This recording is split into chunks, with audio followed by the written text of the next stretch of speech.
အမတ်ကြီးဥပေါ်လူနဲ့ပညာရှိအကြံအပိုင်းလေး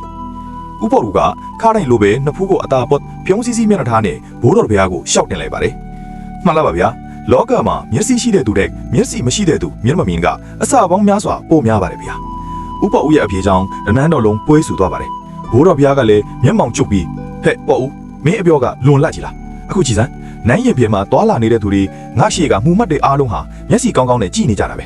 မျက်မမြင်ဆိုတာတယောက်မှမရှိဘူးမင်းဘာကိုအခြေခံပြီးမျက်မမြင်ကပိုများတယ်လို့ပြောတာလေလို့ရာဇသံခတ်ပြင်းပြင်းနဲ့မေးမြန်းလိုက်ပါတယ်ဥပေါ်ဦးကမတုံမလို့ပဲမှန်လားပါမျက်စိနှစ်ဖက်ပါယုံနဲ့မျက်စိရှိတယ်လို့ခေါ်လို့မရကြောင်းလက်တွေဖြတ်ပါစေဗျာနောက်3ရက်နေရင်ကျွန်တော်မျိုးနိုင်ရင်ပြင်အလေမှာဖြတ်တစ်ချက်လာရက်ပါမယ်အဲ့ဒီခါကျရင်အဖြစ်ပေါ်ပါလိမ့်မယ်လို့ဂတိဝန်ခံလိုက်ပါတယ်3ရက်မြောက်တော်နေ့ရောက်တော့ခါဥပေါ်ဦးဟာနိုင်ရင်ပြင်အလေမှာဗလာဖြတ်တစ်ချက်ကိုစတင်ရက်လို့ပါတော့တယ်ဘေးနားမှာလေစညင်းမတ်ဖို့ကလောင်တန်နဲ့ပြပိုက်ကိုအသိချထားပါတယ်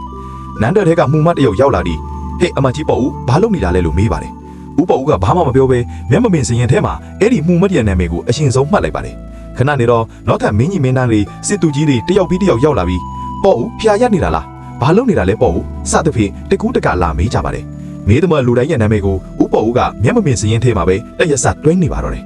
နောက်ဆုံးမှာတော့ဘိုးတော်ဖျားကိုယ်တိုင်ကြွလာပြီးပေါ်ဦးမင်းဘာလုပ်နေတာလဲလို့မေးလိုက်တဲ့အခါမှာတော့ဥပေါ်ဦးကပြုံးလိုက်ပြီးမှန်လားပါအခုပဲမျက်မမြင်စရင်ထဲမှာအရှင်မင်းကြီးရဲ့နာမည်ကိုထိပ်ဆုံးကတိုးလိုက်ပါပြီဖေ။လို့ရှောက်တင်လိုက်ပါတယ်